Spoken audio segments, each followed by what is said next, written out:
Commemorate your special temple experience with the history at Temple Hill. This wonderful keepsake documents the trials and triumphs of the pioneers who sacrificed so much to build the magnificent Manti Temple. You will cherish the knowledge of how this beautiful and spiritually rewarding structure came to exist. To order your video cassette, send $19.95 plus $3.50 shipping and handling to Temple Hill Video, P.O. Box 900134, Sandy, Utah 84090. A temple dressed in white documents the faith and endurance of a special people rising above the fierce and unpredictable challenges from nature to leave a legacy of beauty and inspiration for generations to follow. A temple dressed in white. This inspirational story is an intimate view of triumph of faith over adversity. To order your video cassette, send $19.95 plus $3.50 shipping and handling to Temple Hill Video, P.O. Box 900134, Sandy, Utah 84090.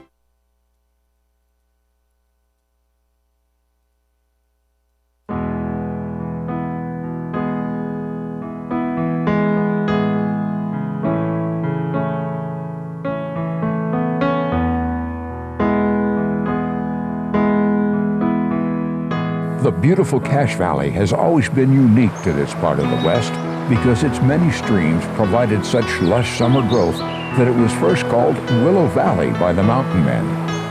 The Shoshones hunted, fished, and gathered food here. The mountain men trapped for furs and used it as a base for exploring the Great Salt Lake Basin and the Wasatch.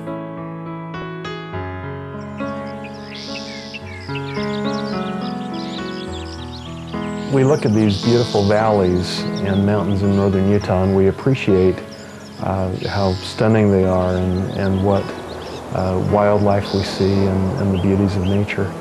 I think it surprises people sometimes to realize that long before the Mormons were here, long before the mountain men and trappers from the fur trade era ever set foot in these beautiful places, that this was the home to several Shoshone bands who found this to be the epicenter really of their homeland. They would travel through much of the year looking for foodstuffs, but they always returned to northern Utah and especially Cache Valley because it was such a fertile place. There were so many food sources, and they had the wonderful waters of the many streams that fed the valleys. They also had some wonderful sources of hot water that were great places to spend the winters. The Shoshone people were people that were living in the Great Basin area. We call ourselves Sosogoin, those that walk by feet, and that was mainly because of our nomadic way of life, gathering food mostly. The Shoshone people, during their time in the Cache Valley area, before the white settlers came in, was an area that was used to harvest the choke cherries, and that would be during probably the months around August and September.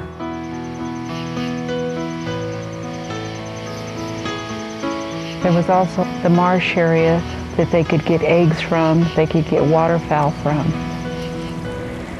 I think, but more importantly, that the area itself was the wintering home where they would winter and also celebrate the warm dance during the month of January.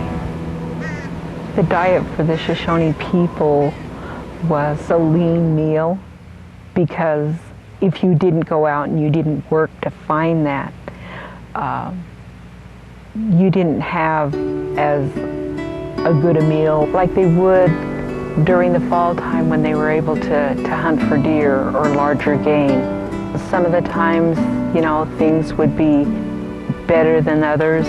I think cycles of foods, picking pine nuts.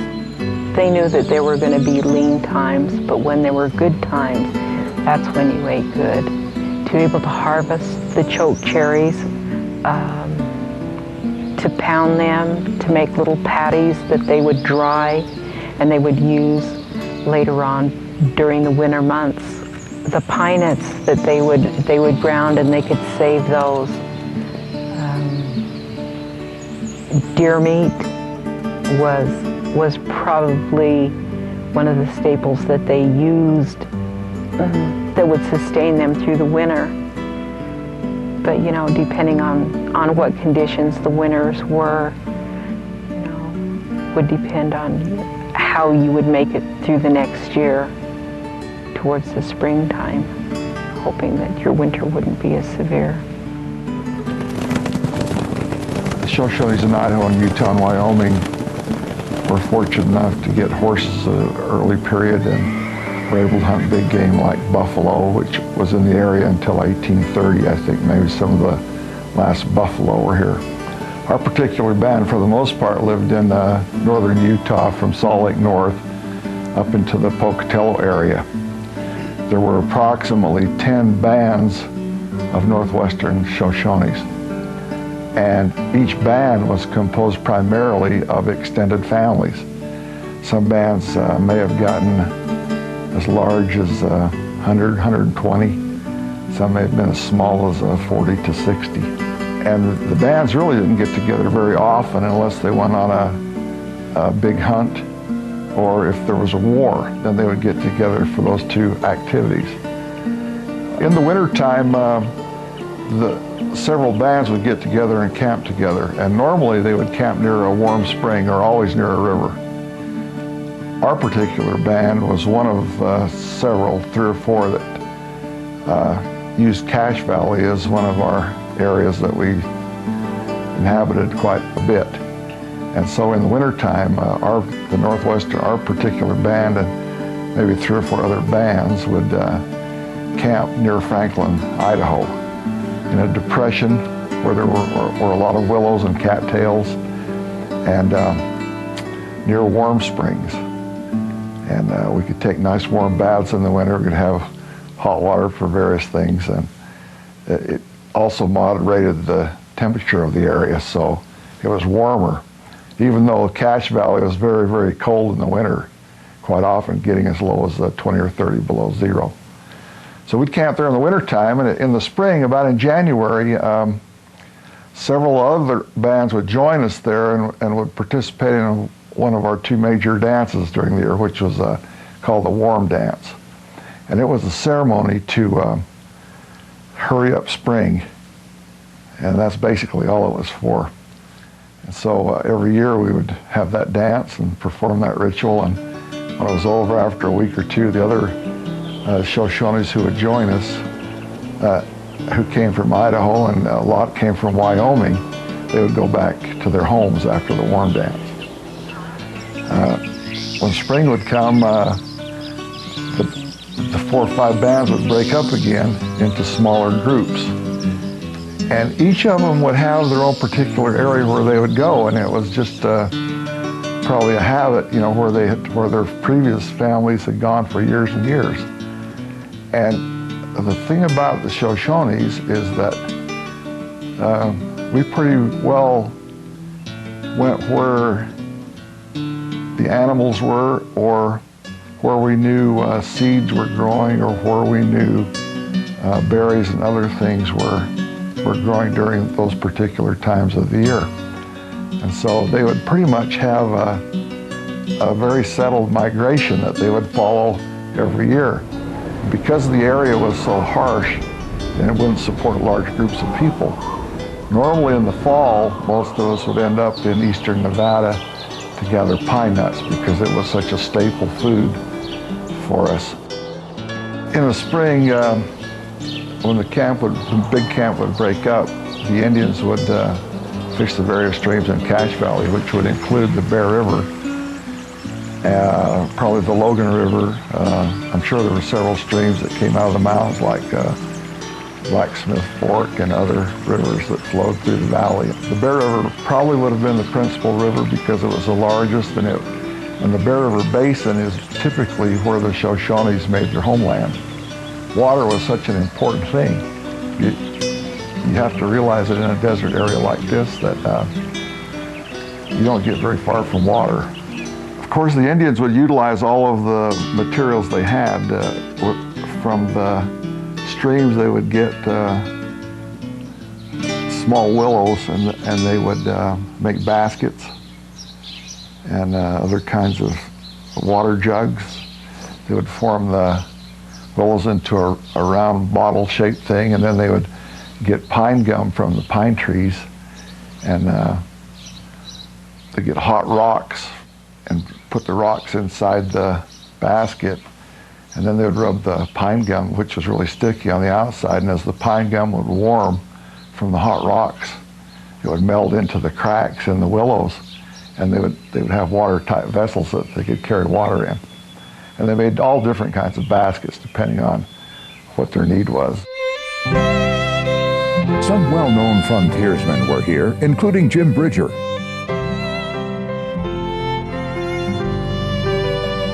Peter Skeen Ogden, Jim Beckworth,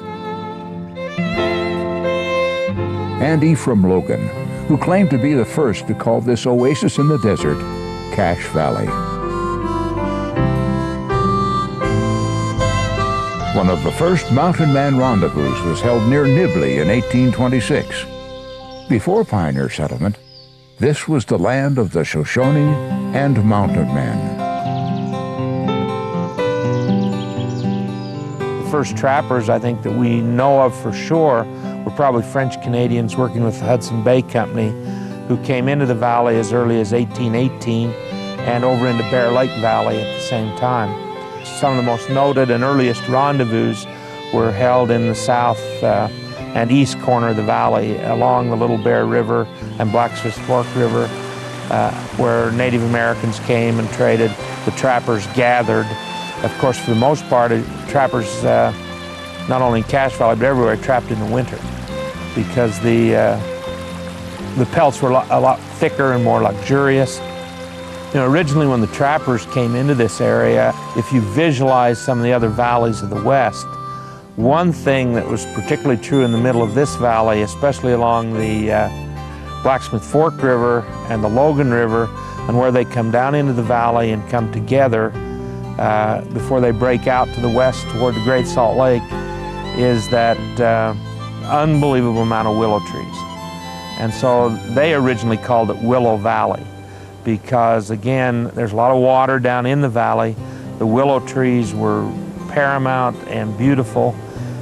Later, after the rendezvous and the idea that trappers should cache their furs and keep them located here as a safe haven until they could all gather, and then it became Cache Valley.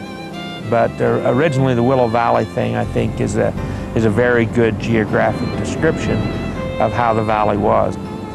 Logan is actually named after a trapper by the name of Ephraim Logan.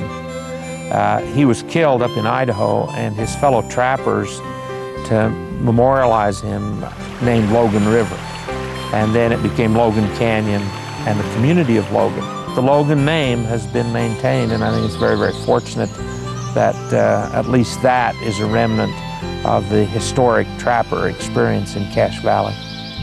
The Shoshones were typically very friendly with the mountain men and the early traders that came, because an advantage was gained by both sides. The Indians would provide furs to the mountain men. The mountain men would provide the Indians with guns and with knives and with iron pots and pans that they hadn't had before. And so it was a very good relationship. On many occasions, the mountain men would marry the Indian women. So they actually intermarried and became part of the family. The Indians knew they weren't going to stay here, and they weren't a threat to the land, you know, taking over and really interrupting their lifestyle. They got along pretty good too with the immigrants that passed through the area. If they knew they were going to Oregon or California, and I'm not sure the Indians knew their final destiny, they just knew they were passing through. Some of the wagon trains were famous for shooting at the Indians. If they saw an Indian, they would just shoot them, because they'd heard tales coming across the plains that the Indians were dangerous, and that if you didn't kill them, they would kill you. But that really wasn't typically how it was. They were pretty peaceful. And only if the Indians were shot at with the Indians then